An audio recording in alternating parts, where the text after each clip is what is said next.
What if one building in Paris could tell the story of France, its heroes, its saints, and its dreamers? Today, we step inside the Pantheon. It was once a church, then it became a temple. Now it's the final resting place for France's greatest heroes.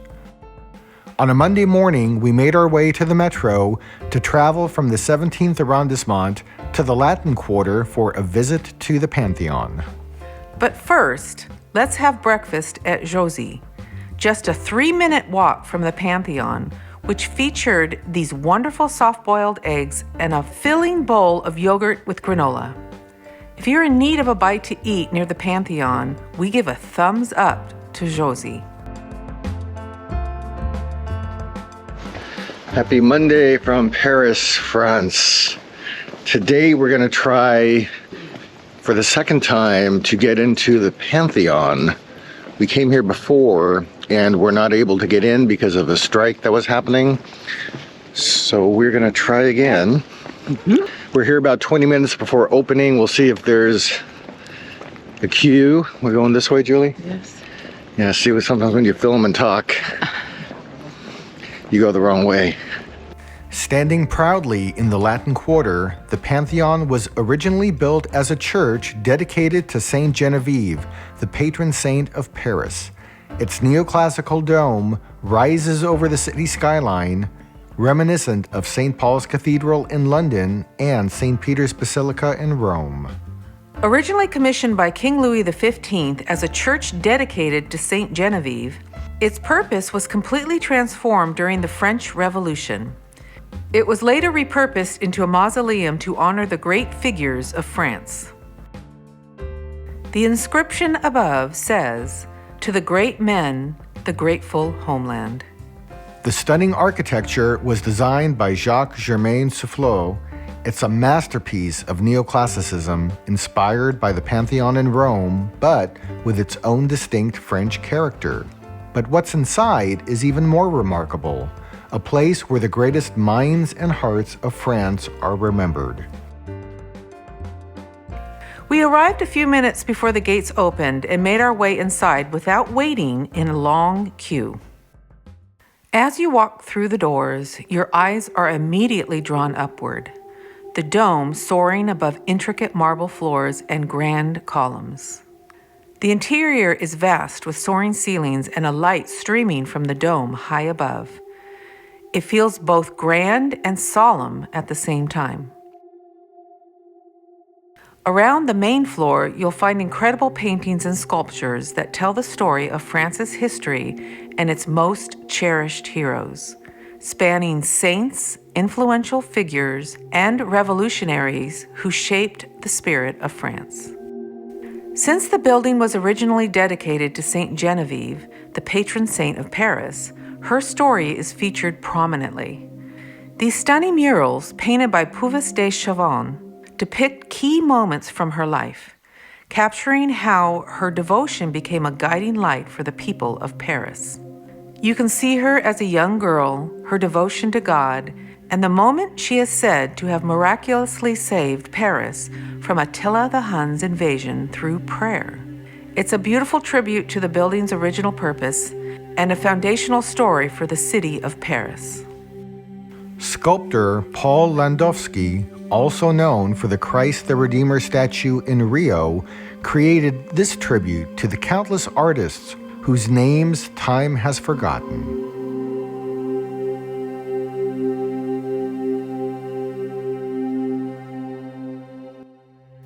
Nearby, murals of Joan of Arc depict another chapter of France's spiritual strength. This series of paintings capture her epic and tragic life, from her divine visions to her leading the French army against the English, and ultimately her trial and execution. You can almost feel her determination, the same spirit that made her both a warrior and a saint, eternally symbolizing faith and courage. Modern art finds its place here too. Anselm Kiefer's installation, What Are We?, is a profound, thought-provoking work that uses materials like straw and lead. It contrasts dramatically with the neoclassical art around it, and invites you to reflect on memory, history, and human existence. Another piece by Anselm Kiefer, Poppies and Memories. Poppies are often a symbol of remembrance, especially for fallen soldiers. This work adds another layer of modern reflection on loss and memory within these historic walls. So as we're walking around the Pantheon, it's this huge huge space, and it's generally quiet in here, and every 5 to 10 minutes or so, this ambient music comes in. It's really nice.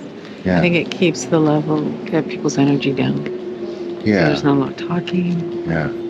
But it's a really interesting kind of soundtrack to the space. I did try to Shazam the music, and it doesn't come up on Shazam, so it's probably some original music that was composed for the space. Really interesting. Yeah. Charlemagne's murals celebrate another cornerstone of European history. The great medieval emperor expanded the Frankish kingdom and was crowned Emperor of the Romans. He's another giant of French and European history, and these paintings celebrate his legacy as a warrior and a ruler. His legacy of learning and reform echoes through the centuries, reminding us that great leadership can shape civilizations. High above, you can find this incredible mosaic by Ernest Ibert titled Christ Showing the Angel of France, the Destiny of Her People. It's a stunning piece that envisions France watched over by divine providence, a poetic symbol of hope for the nation's future. This series tells the story of Clovis, the first king to unite all the Frankish tribes and a key figure in French history. A pivotal scene shown here is his baptism, which marked the beginning of France's long history as a Catholic nation. It's a foundational story marking the dawn of Christian France, a moment that forever intertwined faith and nation. This sculpture honors the National Convention, the revolutionary assembly that proclaimed the First French Republic in 1792. At its center is Marianne, the personification of the French Republic. It captures a moment when France redefined itself, no longer ruled by kings, but by the will of its people. And look at this incredible fresco, Towards Glory by Jean-Baptiste Edouard de Taille. Bursting with movement, showing soldiers marching toward a destiny larger than themselves. It's a massive panoramic painting celebrating the French army. This reflection on the price of national pride is both patriotic and solemn.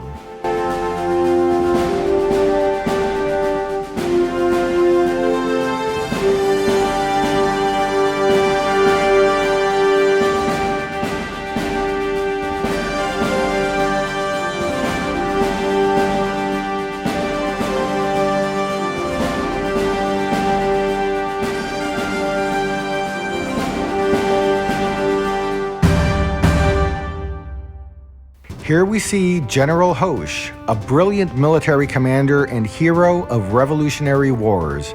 He died young and was considered one of the most promising generals of his time. The Unknown Heroes Who Gave Their Lives for France is a powerful sculpture that honors all who fought and died for France, reminding people that a nation is built not just by its famous leaders, but by the countless ordinary people who make extraordinary sacrifices.